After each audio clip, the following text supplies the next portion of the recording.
Okay, so the session is now being recorded. The tute today is either going to be very short or longer, depending on how much assistance you need with the antibody workshop. So the whole idea of this tutorial is to make sure that you have an understanding of what Mike Morse went through in the workshop. And to be honest, I think the fact that it was a recording that you watched this year probably was good, because it meant that you could go through the workshop at your own pace, and you could go back and, you know, rewind and listen to stuff and pause it and think about things a bit before moving on. So in some ways, I think that's why I think often quite complex lectures or content dense lectures are often best looking at the recording, because as I said, you can move through it at your own pace then. So the idea for today is really, as I said, reviewing the antibody workshop and then just revisiting antigen phenotyping so that you're absolutely down pat with why we're doing it, what it is that we're testing, and how to go about doing it. Okay. Because it is an integral part of the compatibility process, as you would have heard from Mike Morse. You know, he was talking about, particularly with those later case studies where there were multiple antibodies there and you couldn't come up with a definitive identification of the antibody. That's where phenotyping of the patient comes in, but also phenotyping of your donors to make sure that you at least start cross-matching donors that are negative for the antigen that is comparable to the antibody you think you've identified. So phenotyping is very, very important for you to understand. But we'll go through and have a look. First of all, if hands up anybody who had any questions about the antibody workshop, the antibody identification workshop, or wanted me to go through some things that Mike Morse did, or has any questions or clarification at all about the use of the antibody identification panels.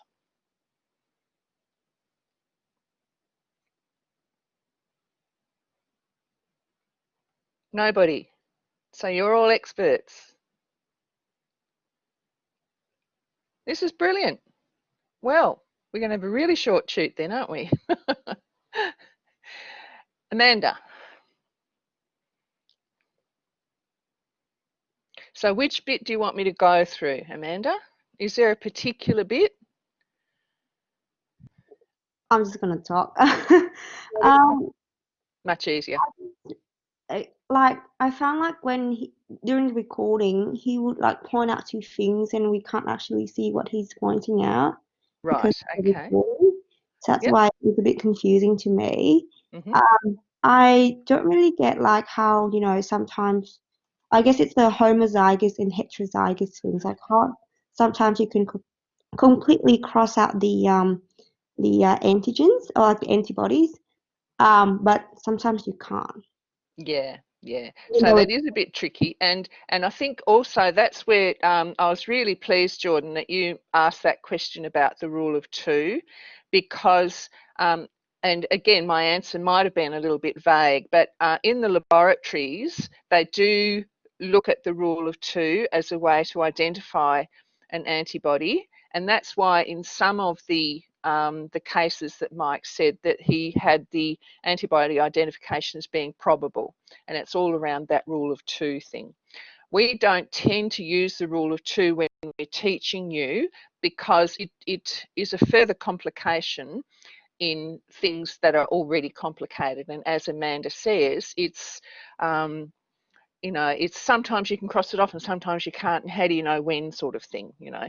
And so Mike Morse, while he is an expert at what he's doing, he forgets that he knows so much more than you guys know. So it's a little bit tricky for them, I guess, to stay consistent.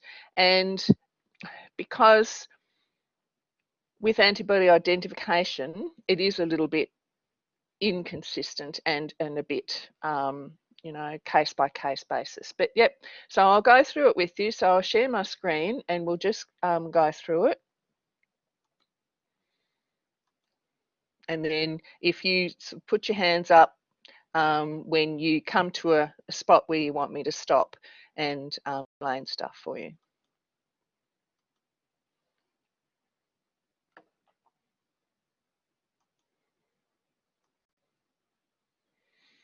Okay. So remember, so the red circle on these is where, that's where Mike has identified that that is the antibody identification, and the blue circle are the ones that we can't rule out, okay? So, and I think it was good for you to see the different antibody panel too. So as you can see at the LGH, they use the Grifols system, and the panels look quite different to the PhenoCell panels that we use in the laboratory. But that's fine, and you'll find that in some labs they will have a couple of different panels there. From a couple of different manufacturers, so that they have alternatives, because the different panels have different cell combinations and different antigen combinations on those cells. So that can often help us with identifying an antibody. So I think patient 1 was pretty straightforward. Everybody happy that that was an anti-D. We don't know what the patient's D status is, but I'm guessing that it's probably little r. And we can't rule out CW because cell number 3 is positive for CW, but that is also positive for the D. And when I talk about an antibody hiding underneath an antibody, this is what I mean. Or a reaction, you know, a set of reactions hiding underneath another set, this is what I mean. So the CW is positive on the same cell as the D, so we can't discriminate those two. But the fact that CW, what does this show us here?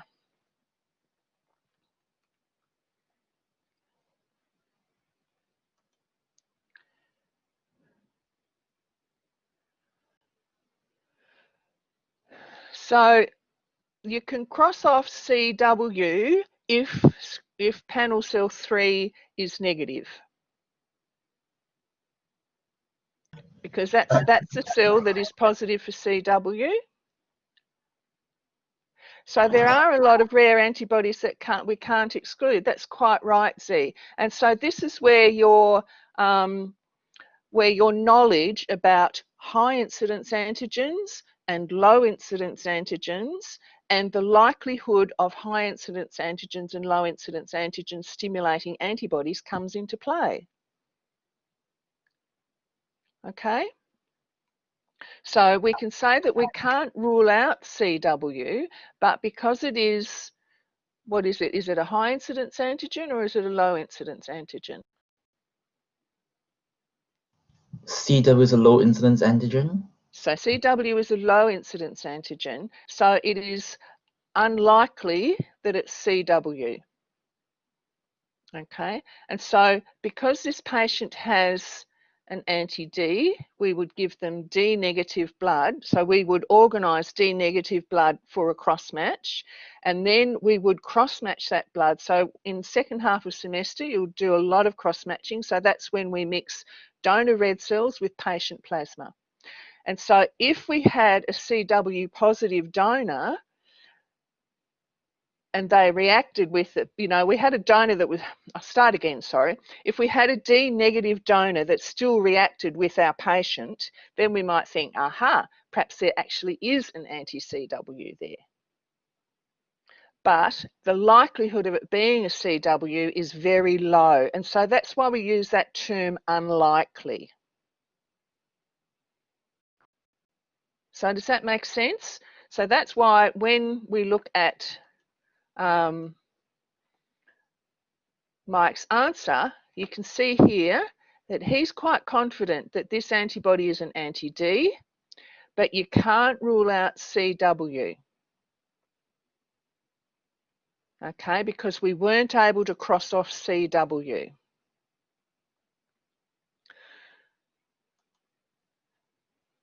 So is everybody happy with that? Jane, may I just ask a follow-up question? Sure, absolutely. So getting at the homozygous and heterozygous thing, Yep. what is the, like, say if... You're aren't you, Jordan?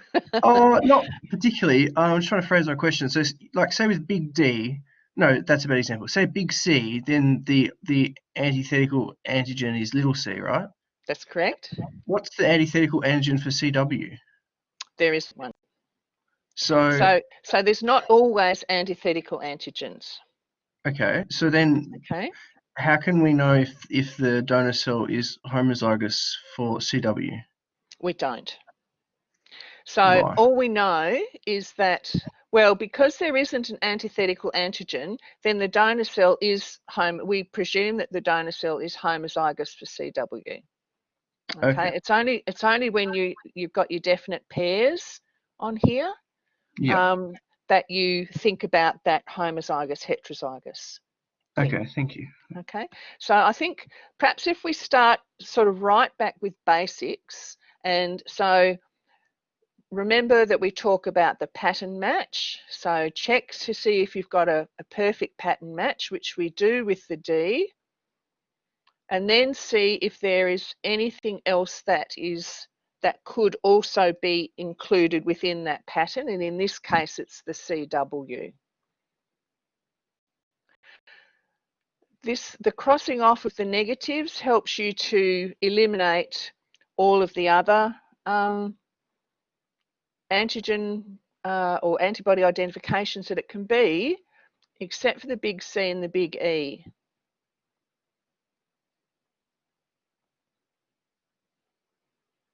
Yep, so it is a universal system, Kiani, and you will find that people cross off on the negatives, but that they might do it in slightly different ways. You can see that Mike Morse does it the same way that I do, crossing off up the top of the sheet here.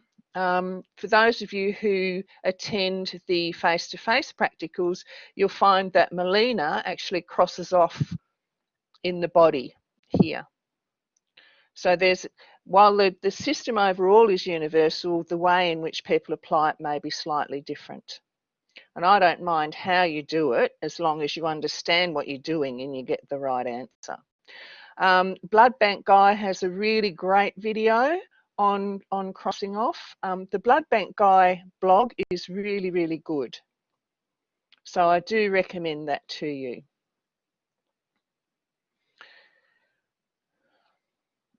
So are we happy there that we can't rule out CW, but it's unlikely because it is a low incidence antigen. So the reason that E, K, KPA, Lutheran, A and C are unlikely is because with E and C, we couldn't cross them off on their heterozygous cells. But usually with the RH antigens and RH antibodies, even heterozygotes react quite strongly. Okay, so that's why, even though we couldn't cross them off because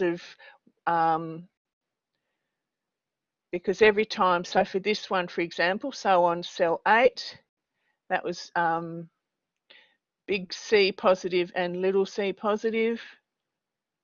Oh, sorry, that was cell 6. Cell 7 was big E positive, little e positive. So, you know, using our heterozygous rule, we can't cross them off, but it's unlikely that there is a big C or a big E there, because we would expect them to react if they were there. Okay.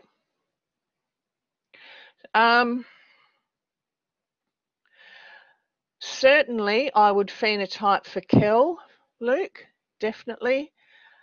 The patient is D negative, so they're likely, you'd certainly do a phenotype on the patient, and I would expect the patient to be r, which means that this patient would only ever get, and the fact that they've got an anti-D there, they would only ever get r blood.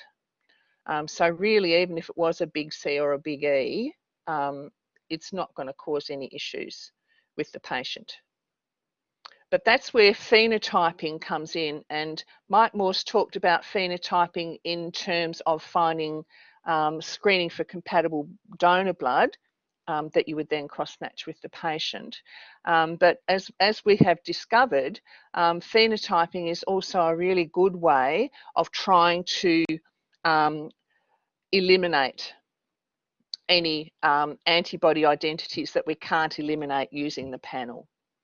And so in this situation with this person, I would definitely do an RH phenotype, and I would definitely do a KEL phenotype.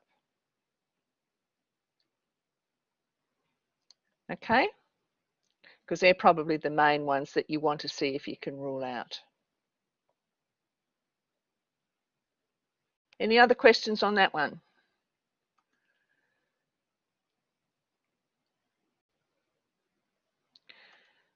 What about patient 2? Was everybody happy with patient 2?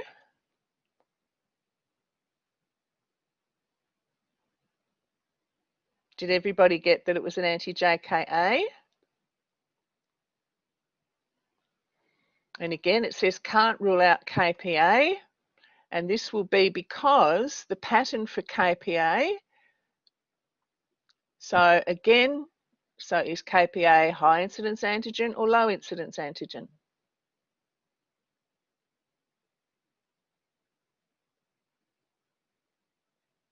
It's 50-50, people.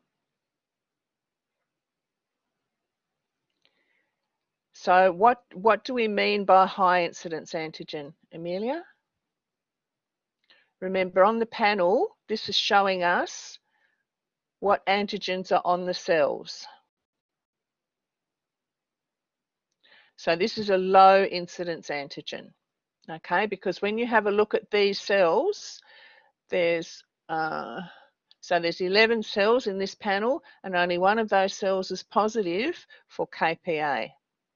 So that means that this is a low incidence antigen. Okay, little k on the other hand, little k right next to it, look at this. Nearly all of the cells are positive except one. And so little k is a high incidence antigen. Okay. So in both cases, in the case of KPA and the case of little k, anti-little k is extremely rare, and anti-KPA is extremely rare. Okay, so they're both those antibodies are quite rare, and you need to know why. Okay, so have a think about that, and if you can't work it out, pop a question on the discussion board. Okay, but I think you should be able to work it out. All right, so that's the reason we can't rule out anti-KPA as an antibody that might be here along as well as anti-JKA is because the only cell in the panel which is positive for KPA is panel cell 11, which is also positive for JKA. So that's why we can't rule it out. But it's highly unlikely because KPA is a low incidence antigen. So you would be looking to cross-match JKA negative units with your patient to see if they're compatible. That would be the first thing that you would do. So LUA as well. So if we have a look at LUA, and again, there's only one cell in this panel which is positive for Lutheran A, and it is panel cell 9. And panel cell 9 is negative and Lutheran A is positive, but it is heterozygous. So it's the panel cell 9 is positive for both Lutheran A and Lutheran B. And so that's why Mike hasn't discounted it. He's crossed it off here, but here he hasn't. And he's called it unlikely once again because even though the panel cells 9 is heterozygous for Lutheran A and Lutheran B, we would still expect a reaction there. So you can't cross off on your heterozygous cells, but it just makes it that less likely. Does that make sense? So there is a lot of interpretation when you're going on, when you're deciding on an antibody identification. Anytime you say can't rule out or unlikely, anytime you make those sorts of statements, you need to justify your statement. You need to tell me why you can't rule out KPA. You need to tell me why anti-Lutheran A is unlikely. Okay? Has anybody got any questions about patient 2?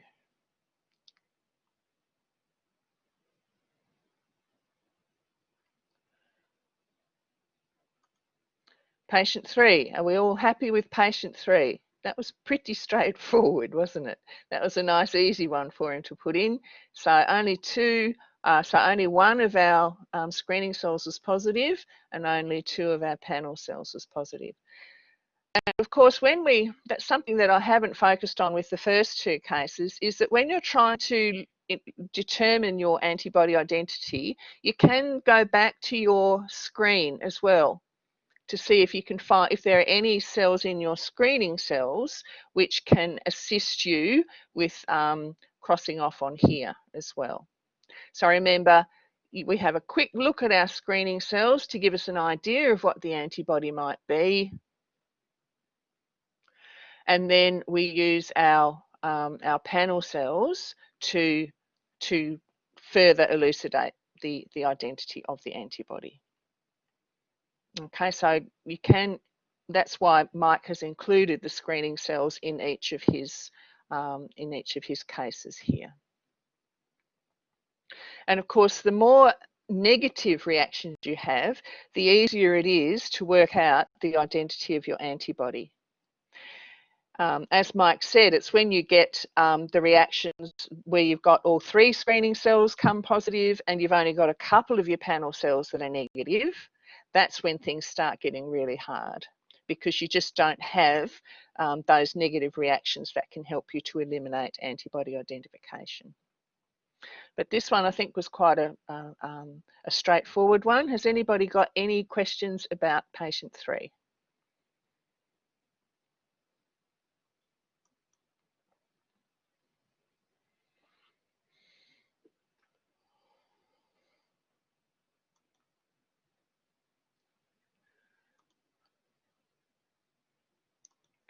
Okay, what about patient 4?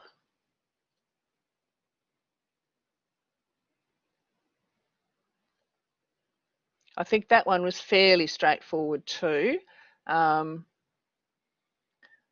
in our screen, we had screening cells 2 and 3. And so that gave us a few choices. But then when we had a look at our panel, we can see that it was quite a nice combination of anti-little c and anti-big E. But again, we couldn't rule out Lutheran A because the only cell in the panel that was positive for Lutheran A was also positive for little c. And we couldn't rule out Colton B because the only cell in the panel that was positive for Colton B, panel cell number 9, was also positive for little c. Okay, but again, if you have a look, both of those are low incidence antigens. So it's unlikely to be Lutheran A or Colton B. It's far more likely to be a combination of little c, anti-little c, and anti-big E.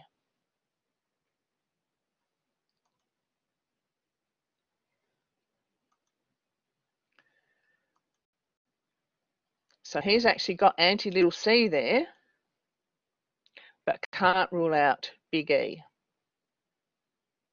So what do you think we could do to try and rule out big E?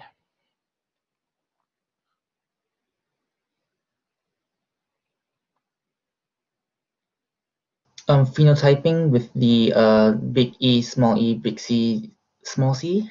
Beautiful, yes, Rh phenotyping. And remember, whenever you think you have an Rh antibody, you always phenotype on the 4 major antigens: big C, little c, big E, little e. And you've already done big D because you do that in your initial ABO RHD grouping. Okay, has anybody got any questions about that one, about patient 4?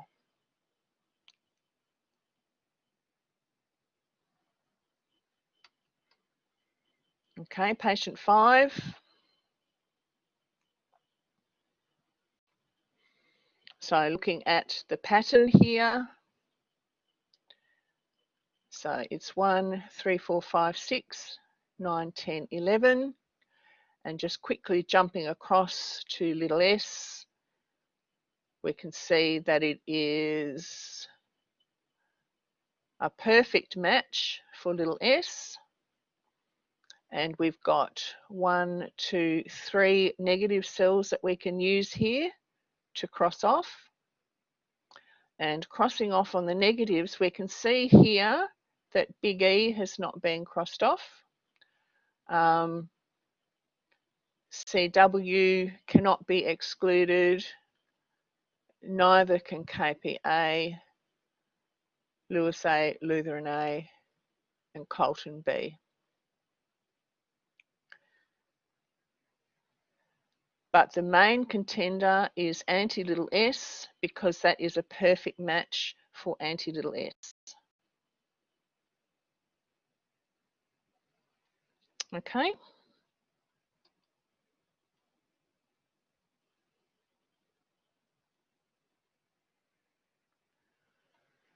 And again, I'll have a look back and see big E and JKA.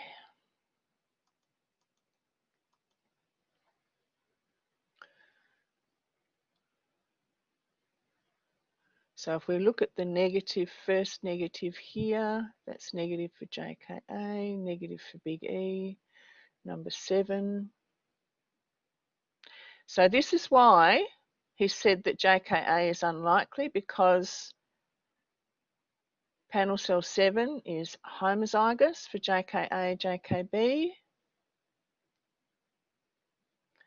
And it's also homozygous for big E, little e, so we can't rule either of those out there. Panel cells 8. So that's JKB been previously ruled out. And little e has been previously ruled out. So it's at panel cell 7.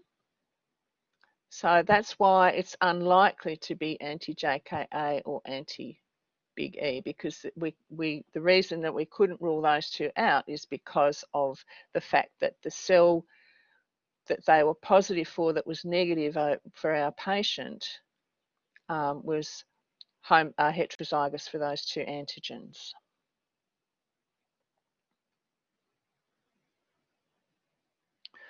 The blood groups that show the most dosage are KID, but also MN.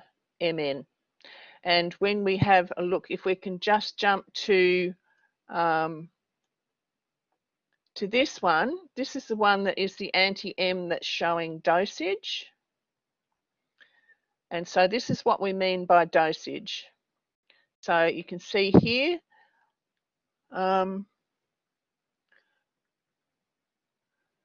so here we go, here you see here, panel cell 11 is heterozygous for the M antigen and the N antigen, and there is no reaction whatsoever. Now, anti-M is absolutely classic for for showing dosage like that.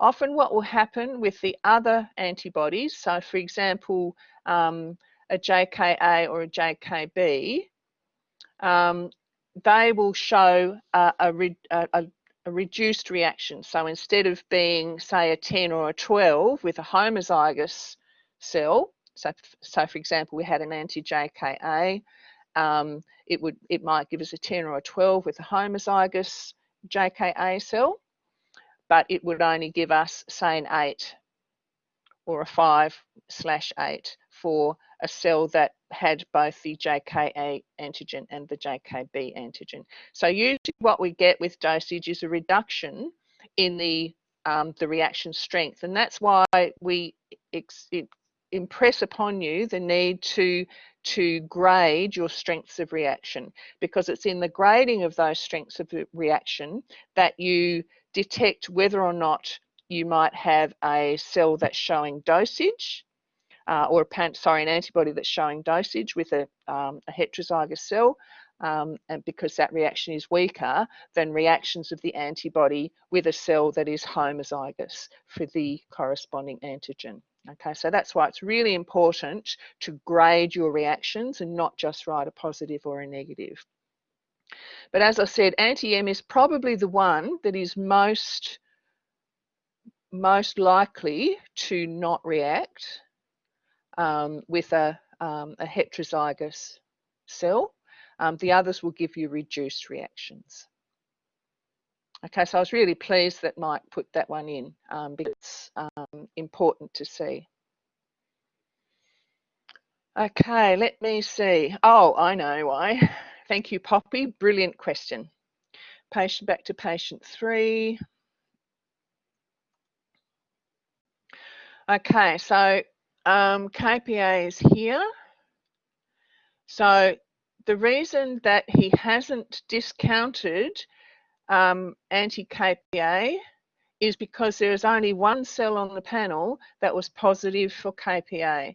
And so this is where Mike is using the rule of 2. And from memory, I had a quick squiz at the recording before the tute today, just to refresh myself. And that's exactly what he said there when he was talking about patient 3, was the fact that because there was only one cell in the panel that was positive for KPA, that to definitively rule KPA out, you would have to find another panel with another cell on it that was positive for KPA. So he was invoking the rule of 2 there. Okay, but as far as I'm concerned, for our purposes here, you can cross off KPA, and it's interesting that he did cross KPA off there. So yeah, I think he's sort of hedging his bets here, but that will be why.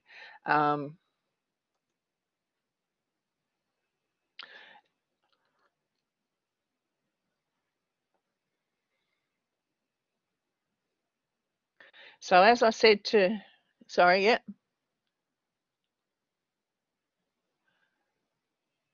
Okay, so that's for patient 3. So we've got a result here. Yep. So so KPA is here. So again, that's a really good question, Ellie. And you can see here that screening cell 1 actually in the Grifols panel has got KPA and KPB there. And KPA is quite an interesting antigen actually, because it's antithetical with both KPB and KPC, which is a bit tricky. So that could also be what he's taken into account here, the fact that screening cells 1 was heterozygous for KPA, and so that's why he perhaps didn't discount it here. But there's no, so this is patient 3 answer. Are you sure it was patient 3? Because there's nothing there saying that he couldn't rule out KPA. Was it something else, perhaps? Patient 2. So patient 2, we couldn't rule out KPA. Patient 3 was just a straight anti-kill.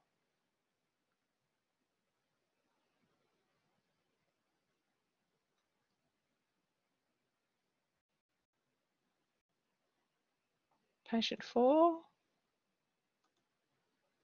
No. KPA unlikely. Perhaps it was this one.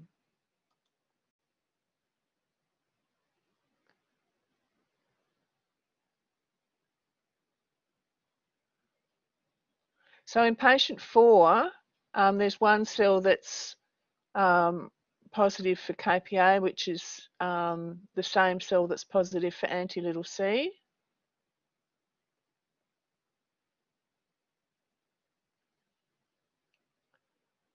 So I'm not quite sure, Poppy. Oh, I see. Okay, I've just read your question again. In the recording notes, there's KPA unlikely. Okay.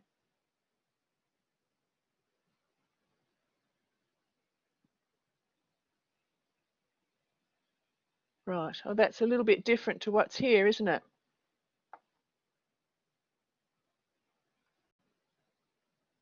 But that's all I can think of, is that in the recording he decided that because that screening cell, that panel cells 11 was heterozygous, that you couldn't cross it off. That's the only thing I can think of. But that's definitely an anti-K, an anti-big K.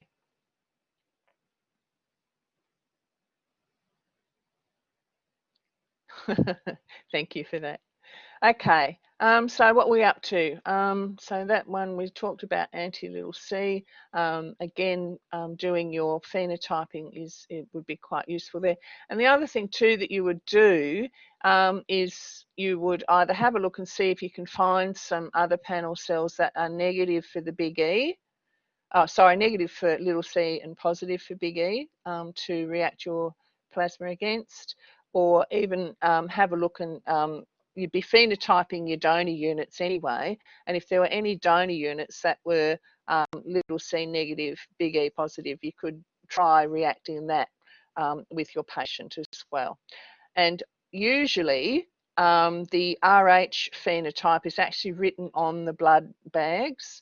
I know Mike talked about the fact that some of the less common blood group antigen phenotypes are not on the bags, but usually the RH phenotype is, and so that can help. Certainly. Is everybody happy now? Perhaps if you've got any questions about any of these case studies that Mike went through, if you could pop them up on the discussion board for me, and then we can have a bit of a discussion about them there. Okay, is everyone happy with that? Or has anybody got a burning question that they want to ask me now about one of the case studies before we move on and look at the phenotyping? As you can see, I'm very much driven by you guys in this tutorial because I want to make sure that you're happy and clear about what you're doing. Okay, so no hands coming up. So I presume that there aren't any other really burning questions about these case studies. And so we'll go on to the second part of the tutorial.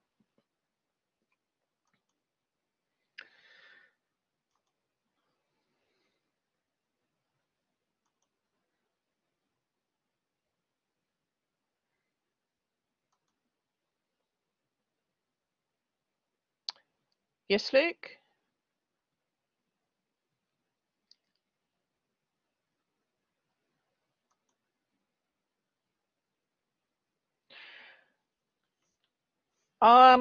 When you are identifying antibodies, there is no need to perform the rule of two. If you are asked a question about the rule of two, then obviously I expect an answer to that question. Or if you are asked a question about antibody identification, you could mention that in laboratories, you know, the rule of two is used. But if you're actually doing it yourselves, then I think, you know, like in a prac exam or something like that, it's just a little bit tricky to expect you to do that. But you do need to know about it. Does that make sense?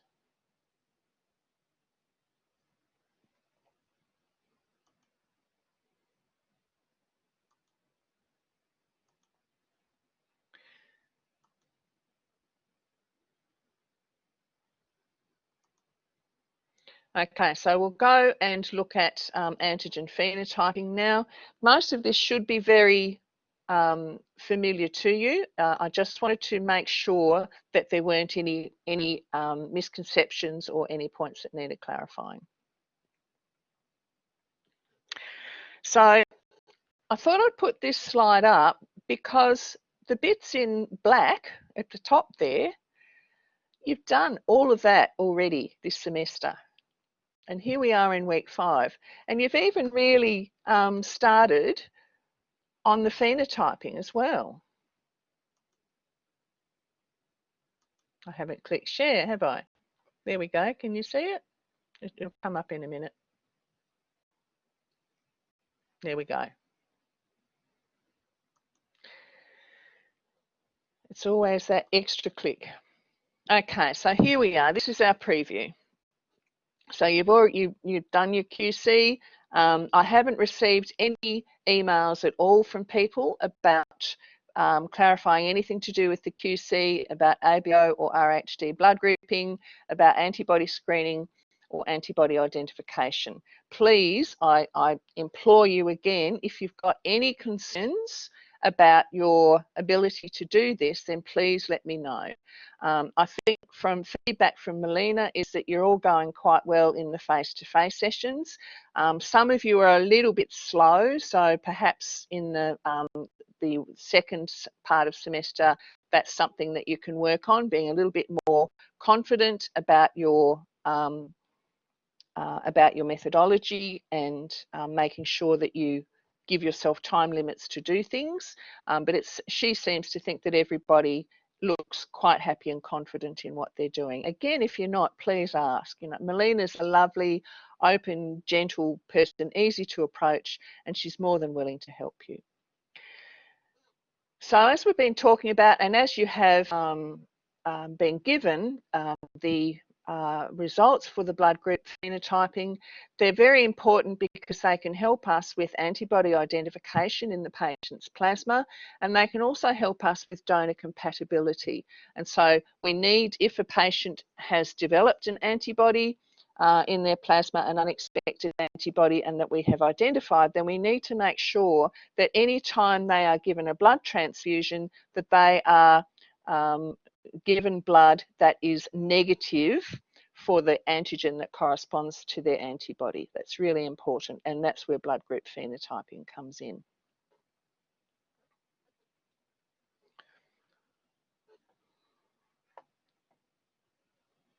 So this phenotyping is really, it is, as I said there, the next step in identifying unexpected alloantibodies. So when you have done all of your pattern matching and you're crossing off on the negatives and you're pretty certain that you know what the antibody is, but there's just a couple of other antibodies that you just can't exclude based on their pattern of reactions and on the information that you have at your disposal, then antigenic phenotyping can be useful. As I said before, whenever you think you have an RH antibody, or you can't exclude an RH antibody, then you phenotype for the 4 major RH antigens that you can see there. Anytime you think you have an antibody of one of the other blood group systems, it's important that you test the antithetical antigens so that you can determine the phenotype for the patient for the major antibodies or the major antigens in that blood group system. Because this is what phenotyping is doing. It is testing the cells, the patient blood cells or our donor blood cells, to see what antigens, what blood group antigens are present on the cells. Okay, we're actually using known reagent antisera, so that's got antibody in it, and we know what that antibody is. And so if we have a reaction between our reagent antisera and our patient blood cells or our donor blood cells, if we get agglutination there, then we know that the antigen is present. Okay. So those of you in the face-to-face sessions, when you go in to your next face-to-face session, you'll see that there is a, well, and I reckon Melina would have had them on the tables before, but you may just not have seen them. There is an additional rack on each of the benches, and in that rack there is a mixture of reagent antisera for the RH grouping, but also of the other blood group systems as well as your direct antiglobulin test reagents, so your monospecific IgG and your monospecific C3d. So they are in a rack on the table, and they're there for you to use.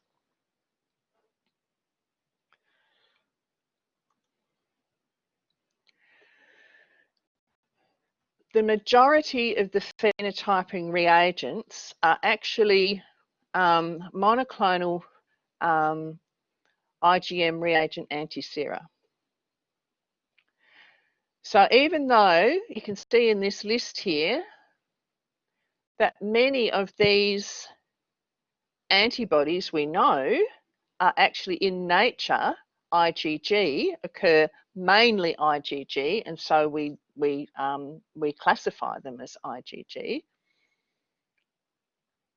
You can see here that we have immunohematology companies have been able to produce these IgM reagent antisera. And so the fact that we have this antisera just makes it make it a lot faster to be able to phenotype our patients. And so you can see here that the mode of reaction is slightly different depending on the antisera that you're using, but these are what we call room temperature reactions. Okay, so they don't need any incubation at 37 degrees. Incubation at room temperature is the same, just as when we do our ABO and RHD blood grouping. All of those reagents are IgM reagent antisera, okay, even the RH. And so that's quite quick, and so this is a really good example of room temperature reactions, and we are able to do that because the reagent antisera contains IgM antibodies. There are still a couple of blood group antisera that are IgG in nature, so they still haven't been able to devise a way of making them into an IgM reagent antisera. And so these are the Duffy antisera, the reagent antisera. So when you are in the laboratory and you need to type your patient or your donor to see if they've got a Duffy A antigen or the Duffy B antigen, then you use this antisera. You can see that it's IgG, so we still need to do an indirect antiglobulin test for this. But we don't use any enhancement medium. Because we don't use any enhancement medium, we incubate for 30 minutes at 37. So it's a bit of a pain when you have to do a Duffy phenotyping. And there's a couple of the KEL antigens or antisera too. When you're doing KEL, looking for little k or kPa, then the antisera for those is IgG reagent antisera as well. So what's the take-home message from this slide? Check your reagent bottle. So it will have on it whether it's IgM or IgG. So that's really important because you check your reagent bottle, and the other thing that you check too is that when the reagents come into the laboratory, they come in with a package insert. So when Melina unpacks them all, each of these has a package insert in them. And so you can see here, this is the one that is that covers anti-big C, anti-big E, anti-little c, anti-little e, and anti-CW. So you can get an anti-CW reagent. I'm not sure if we've got one or not. You'll have to check next time you're in the lab. But you can see here that there's a method summary here. So depending on what method you're using, It may be that you have slightly different concentrations of cells. It may be the incubation time is slightly different. And it may be that your centrifuging time is slightly different. Okay, so there's always a method summary there, and that it's validated for use with particular systems. And then you've got your specimen collection and preparation here, and your recommended methods down here as well. And these package inserts do have useful information on them. You can see here it gives you the principle of the test, gives you a little bit of background about the blood group system, and it gives you a little bit of information here about the frequency of the phenotypes and the genotypes. So there is a, you know, they are quite useful.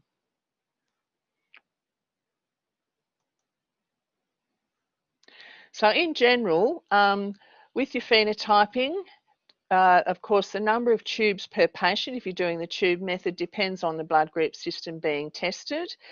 As I said, with the RH phenotyping, you need to phenotype against the 4 major antigens. For non-RH phenotyping, it's usually the 2 antigens that you type for. The exception is with the MNS system, and we tend to phenotype, if you think you've got an anti-M, then you would still phenotype for the S system as well. So you phenotype for M antigen, N antigen, big S, and little s. If you think you've got an anti-little s, again, you'd phenotype against the 4 antigens, the big M, the N, the big S, the little s. Okay. And the others, you've really got 2, because you've got Duffy A, Duffy B, big Kel, little Kel, JKA, JKB, etc.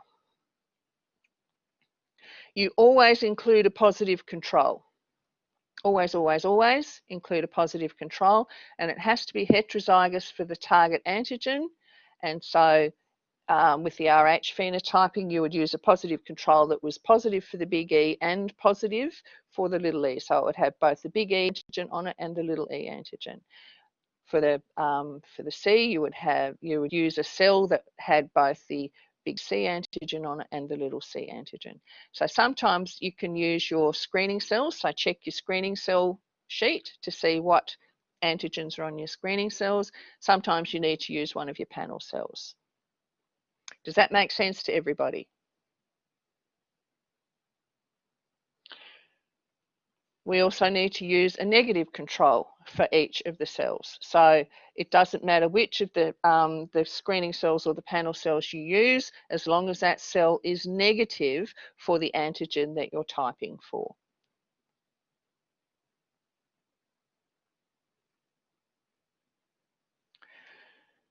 So again, I ask, why do we use heterozygous cells for our positive controls? I think I've asked this a couple of times in the past, but it's really important that this information just jumps into your brain. We use heterozygous cells, so it gives us a weaker positive. That's exactly right. Thank you, Yushin.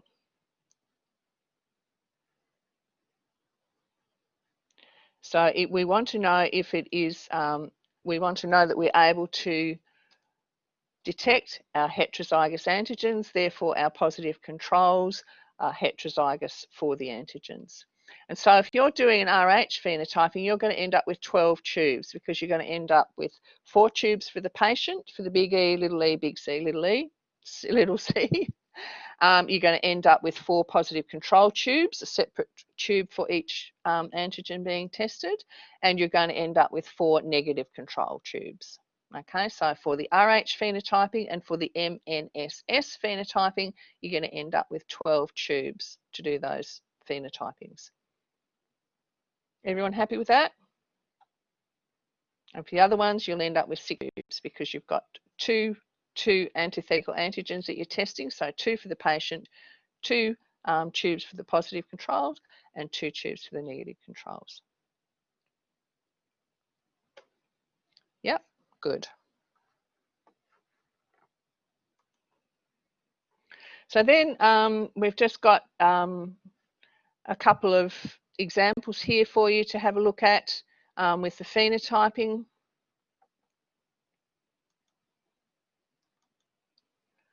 So when we have a look here at our pattern, so we've got, now here we've got a 5-8 on screening cells 2. So we've got positive for 2, 3, 5, 8, 9, 11. And when you come across here, you can see that it's a perfect match for an anti-Duffy A. 2, 3, 5, 8, 9, 11.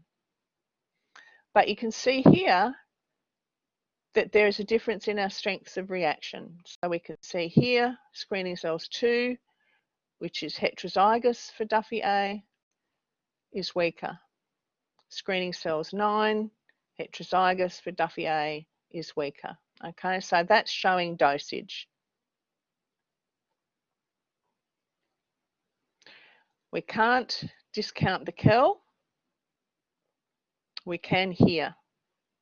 But of course we can't cross that off because it is heterozygous, but it's highly unlikely to be the Kel because we would expect it to react if there was an anti-Kel there as well. The MUR, again, this is the M's aren't on your new panels. This is old panel cells, and we'll talk about the MU blood system when we talk about hemolytic disease with the fetus newborn. These are antigens that are quite common in Asian populations. But this is, they're very low incidence antigens in this particular population, so it is unlikely to be MUR, but we can't discount it. Okay, so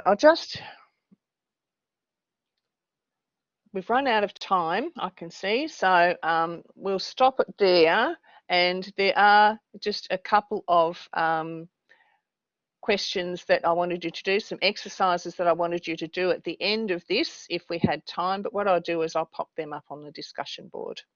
So has anybody got any questions that they'd like to ask before you dash off?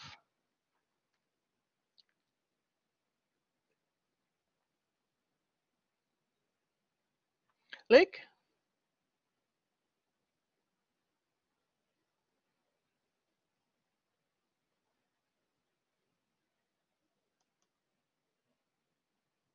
Okay, all right. Thank you, everybody. I'll see you at 2 o'clock this afternoon.